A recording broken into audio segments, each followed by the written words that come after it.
Assalamualaikum warahmatullahi wabarakatuh. Perkenalkan saya Lali Marcelina, absen 13 dari kelompok 1. Dan di sini saya akan menjelaskan bagaimana langkah-langkah kita dalam mengerjakan kasus 4 dari dapur bahagia. Jadi dari kasus 4 di dapur bahagia ini adalah pembelian dari supplier dari Ibu Sari. Pembelian dalam aplikasi Odoo ini kita harus membuat dua bagian penting, yaitu RFQ dan juga purchase order. Jadi hal pertama yang harus kita buat yaitu RFQ. Dan kita langsung saja itu ke bagian purchase, ke modul purchase ya. Terus setelah itu kita ke bagian produk. Kita ke bagian order. Setelah itu ke bagian request for quotation atau RFQ. Nah, setelah itu kita klik new. Di sini kita langsung saja masukkan baik itu vendor yang akan kita beli, setelah itu dan nama produknya dan lain sebagainya. Di sini untuk vendornya itu dari Ibu Sari. Nah, lalu untuk deadline-nya itu ada di 10 Maret 2025. Di sini kita apply. Terus di expect arrival-nya itu ada di tanggal 11 Maret 2025. Nah, setelah itu kita langsung saja masukkan produk yang akan kita beli, yang terdiri dari kue red velvet dengan kuantitas 15, kuantitasnya 15. Setelah itu ada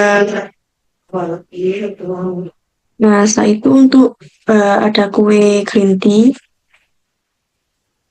Kue green tea-nya itu sejumlah 15 juga. Nah, untuk unit price-nya ini sudah benar. Untuk kue red velvet-nya sejumlah 33.000 dan kue green tea-nya 31.000. Dan sudah termasuk dengan PPN sebesar 11%. Nah, setelah itu, setelah produk kita masukkan, selanjutnya kita send by email. Itu bisa kita print supaya bukti bahwa kita telah membuat RFQ. Untuk send by email ini kita langsung kirimkan kepada supplier. Kita pilih send by email aja ya. Ini send.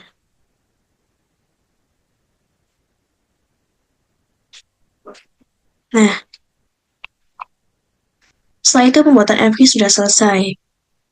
Ya, ini ada keterangan bahwa RFQ sudah dikirim. Kalau RFQ sudah kita kirim, selanjutnya kita bisa langsung saja confirm order di bagian sini. Nah, setelah kita konfirmasi, maka RFQ yang telah kita buat tadi sudah berubah menjadi purchase order. Ini bisa kita cek di bagian purchase, menu purchase, order, satu purchase order. Oke. Nah, di sini sudah masuk ya, teman-teman. Ini yang dari pembelian dari Ibu Sari sudah menjadi purchase order. Nah, teman, pada kasus 4 di dapur bahagia ini, pengiriman barang yang kita beli ini ada 2 sesi. Jadi yang pertama itu pada 12 Maret 2025, sejumlah 10 piece dari masing-masing kue. Nah, setelah itu pengiriman kedua pada 14 Maret 2025, yaitu 5 piece dari masing-masing kue.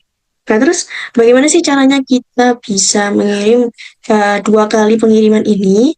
Caranya, kita tadi kan sudah di bagian purchase order. Nah, di sini ada menu yang namanya receive. Kita klik. Nah, di sini, di bagian pojok kanan ini bisa kita centang semuanya. Nah, setelah itu, di sini kuantitasnya kita rubah menjadi 10 unit. Karena pengiriman pertama ini itu kita kirim 10-10 per piece dulu. 10-10 piece per kue, jadi kuantitasnya kita isi 10. Jadi kita bisa kita pick Nah, untuk untuk deadline dari pengiriman 10 pitch ini, untuk the schedule-nya itu ada di 12 Maret ya. Kita apply-nya di 12 Maret. Ini ada di 12 Maret juga. Nah, selanjutnya bisa kita validasi.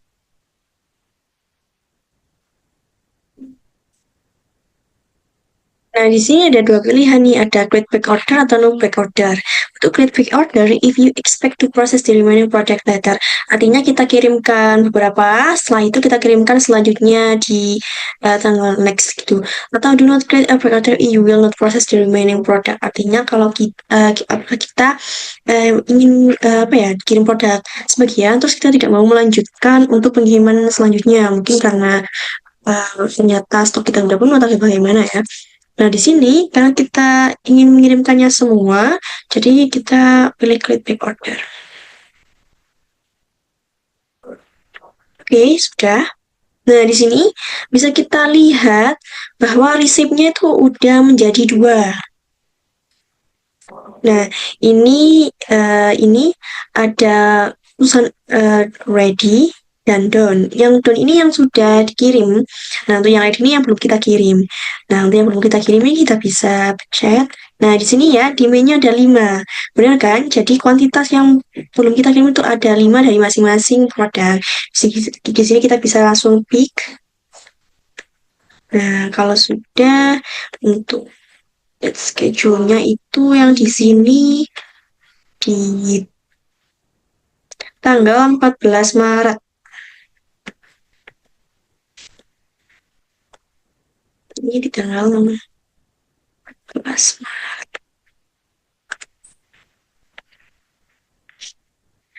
Maret. Di yang kue green tea juga sama. Nah, kalau sudah kalau sudah kuantitas yang tersisa yang belum kita kirim, bisa langsung kita kirim dengan klik validate.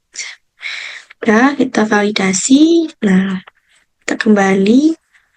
Nah, di sini kita klik receive. Nah, di sini sudah down semua ya. Jadi barang-barangnya atau kue yang kita pesan itu sudah dikirim semua.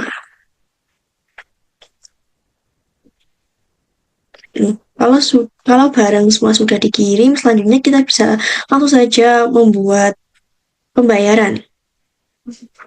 Ini kita klik create bill. Nah, untuk di sini accounting date-nya itu ada di 14 Maret 2025. Lalu untuk bill date-nya kita buat 14 Maret juga.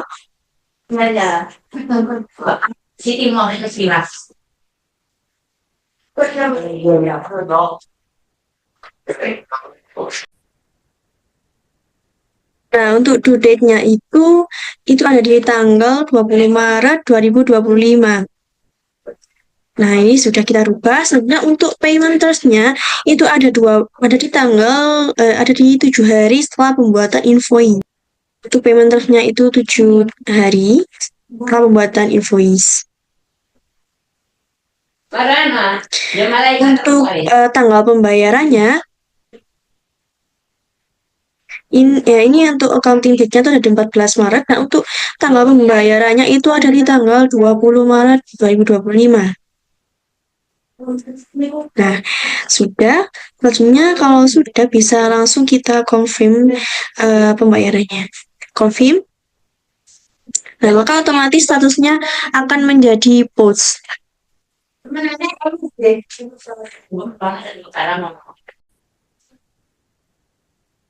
kalau sudah, ini bisa langsung kita bayar. Di sini kita klik pay. Terus untuk jurnalnya ini kita pakai cash. Kalau sudah kita create payment. Nah, di sini statusnya sudah in payment.